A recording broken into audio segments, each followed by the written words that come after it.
My mum and my aunties brought me to my first club. It was GAY, but back when it was big in the Astoria. Wow. And going to a gay, like it held 4,000 then with like 9 Irish aunties from Cavan. It was like, what a cock block. Do you know what I mean? In my head, it's like that scene in Pride where they It was literally. where they take all the Welsh aunties. Well, they used to have a chip shop in there, and I remember losing one of my aunts and being like, Dane, I'm back here, telling our men over here, bicarb of soda gets the grease right out. And I was like, Auntie, what are you doing?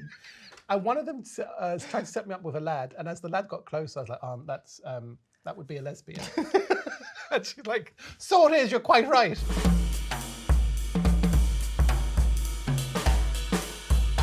Hello and welcome to What Do You Want to Talk About? I'm Ben, this is Dane. Oh, yeah, I was going to say my name. Yeah, it is my name, isn't it? Yeah, I'm Dane. Dane, what do you want to talk about? Me. My favourite subject. I thought you were going to go with like the alphabet. It's me. I need to warm up my voice. I'm singing later on, so I could. I'm currently working up a show name, and one of them was going to be You're So Vain. I bet you think this show is about you. Do you know what that's a pun on? As in You're So Vain. Yeah. Song. A lot of people that are young don't know that song. Really? Yeah. Do you think I'm young? Thank you. I went with that. I said young people. What's your age group? 34. Oh, okay. That's No, an age group. we're both dead in gay years. That's great. Oh, I've been dead for some time. There's The your wine. hour. Sweat, sadness, and wine. The new hour. Cheers. I mean, you started ahead of me, but that's fine. That's fine. I've got a couple of glasses on you. Okay, me, new show. Yes, so I'll be debuting next year at Edinburgh, and it'll be my first time. Obviously, debut, clues in the name. No, because you could be debuting the show. Oh, that's You could just true. not show it to anyone before Edinburgh, which would be a mental way of would doing be mental. that. Well, some people have started to do that, but yeah, in January I'll be 4 years in comedy, and I kind of started late because of COVID. Because of COVID, I think a lot of people had a little personal review. They sat themselves down and were like, what do I want to do? And I was like, I'm scared of nothing apart from maths. That's the only thing that ever feared me. And this little dream of like comedy. You wanted to do comedy. You didn't want to do 20 years in social care, which is what you ended up doing. You wanted to do comedy. And so I was like, oh gosh, that is scary. So maybe I should do it. And then I did a course and I loved it. The jokes I wrote in the kitchen to make my family laugh started making people laugh. And I was like, oh, I'm not just funny to look at. I'm also, it kind of, and I'm I not just got funny in the bitten by it. kitchen. Yeah. And then I ran with it, and I've been so lucky, and it all exploded. I haven't had a day off in about 4 years now, Ben. You're looking wonderful on it. That's what I was gravitating towards. A little compliment, thank you. Specifically, why and where? Come on, why and where? I'm gonna just have more wine. That'll help. So yeah, I'll be doing Edinburgh this summer, my debut. So it'll be a show about me. So my mum's Irish, she's from Cavan, and my dad is Indian, he's from Calcutta, he's a Catholic Indian, and I'm gay. That's the big, yeah. Oh my God, he's passed out. What? But people are always kind of shocked by that mixture, because I think they assume, how's it being gay and being Irish? How's it gay and being Indian? But it's for me, it's worked out a lovely, lovely mix. You know, I love my heritage. I hadn't thought it was a thing until I started talking about it. There's only me and Charlie XCX, she's half Indian. We just look Mediterranean. No one knows we're part Desi unless we're on the dance floor, in the kitchen, or in the bedroom. They're the only places that people tend to. But hold on, there's something unwaspish about your moves. Yeah. Irish people, especially in my mum's hometown in Cavan, they're like, "What's? Have you been away? Little something there, isn't there? There's a little." Like, yeah. I'm not this colour like my mum's people. You're quite right. But then Indian people don't see it either. They're like, if I say, "Oh, I'm half Indian," they're like, "I don't see." And I said, "But I'm not wearing eye makeup," and they go, "Oh, okay, that is it." Every day I get asked if I'm wearing eye makeup. I'm like, no, I'm half Indian and I'm tired. Yeah. That's why there's purple colours around this place. But just existed on this planet is why. It's what's happening. when I came out to my nan, I only knew one grandparent, it's my Indian one. She knew from a young age. She'd come to my school Madonna tribute show, Catholic school, called it was called Dane Buckley, Like the Virgin. Like, that was a massive giveaway. My nan had come to it. So she knew. Yeah. And she didn't want to say the word. I feel like she would know even if she didn't go to that I feel one, like to be maybe honest. she might have. Yeah.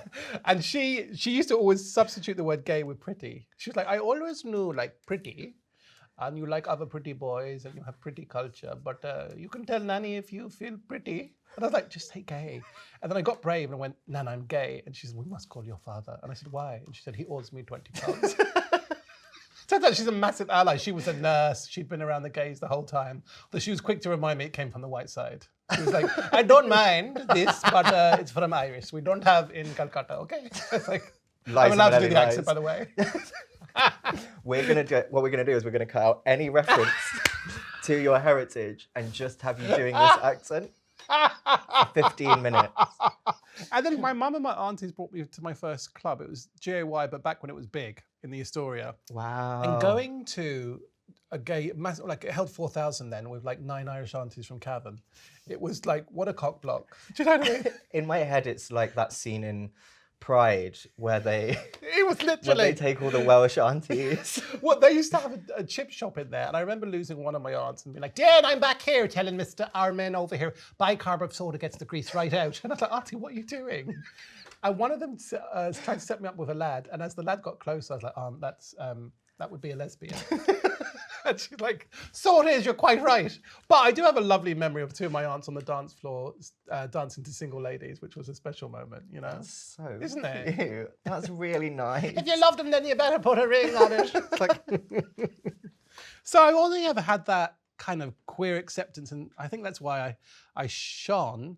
I was the main focus of, there must have been other gay guys in my Catholic school, but none of them spoke up. Yeah. And I had a big mouth and fast legs. That's not just a brag to my lovers, but it meant I would clap back, but then had to run. Yeah. But then there weren't other people fighting them back. I don't know why. And now I'm really good with hecklers. And I was like, honey, I've been dealing with hecklers since I was 5. Like, my first was the artist formerly known as Father. Do you know what I mean? But it is all the training for comedy. When you look back. How do you get all of these little intricate parts of yourself that seem so are so symbiotic and yet so different? How do you marry them into a show? For years I was trying to fit in, and I didn't fit in like anywhere. Obviously, I'm from a cancer estate. There were other gays, but I don't think anyone wore their campness so proud. And I don't know. Blame Madonna. I don't know why. I don't know why they didn't. We had one on. I was. On We had one. We had a camp. We had a camp. We had a camp. We here. do. You should have seen it. He was sort of. He had this like big Louis Vuitton. I mean, it was Right.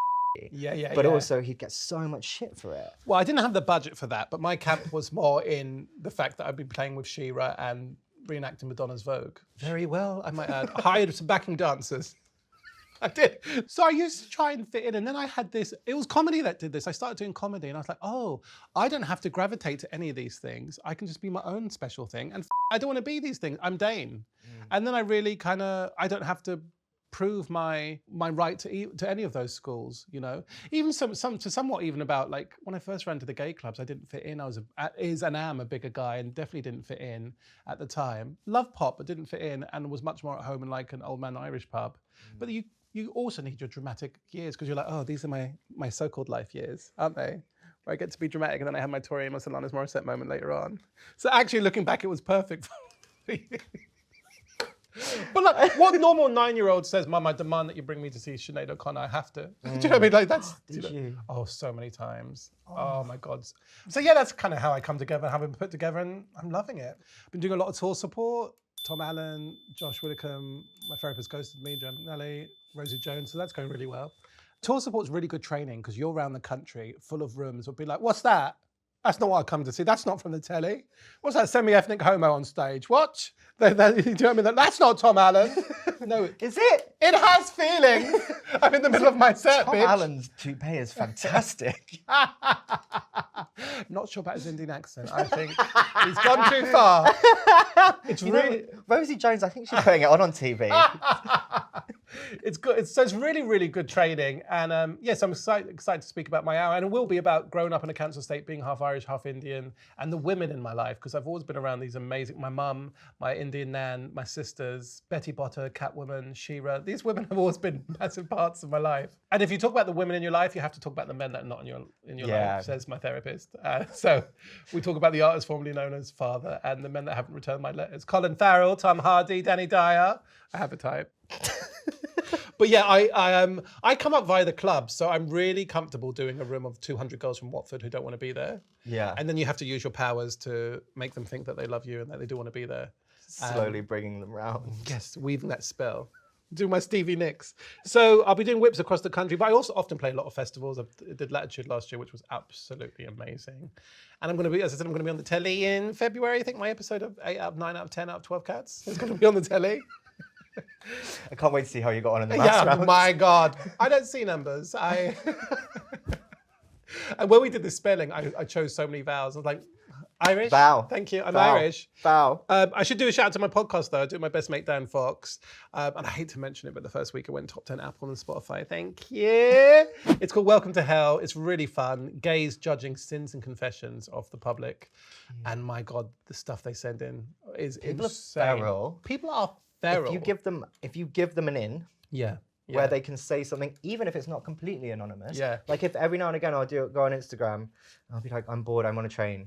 Yeah. Ask me anything. I don't know if people know that I can see what Yeah. they're saying, but me. I don't know if you find this with podcasts, but people know you in a different way from comedy. Yeah. And so we did a live tour, and afterwards we did merch, we meet people, and what a podcast means to someone I didn't realize. So the first person was like, "I love you guys, yes, gays," and the next person was like, "I listened to you as I lost my baby," and so you had to go, "Yeah," and then the next person, "Oh my God, yes, queen," and the next, "Oh my God, I'm so sorry. Do you want to sign a poster? Do you want a tote bag?" The energy is so Therapy?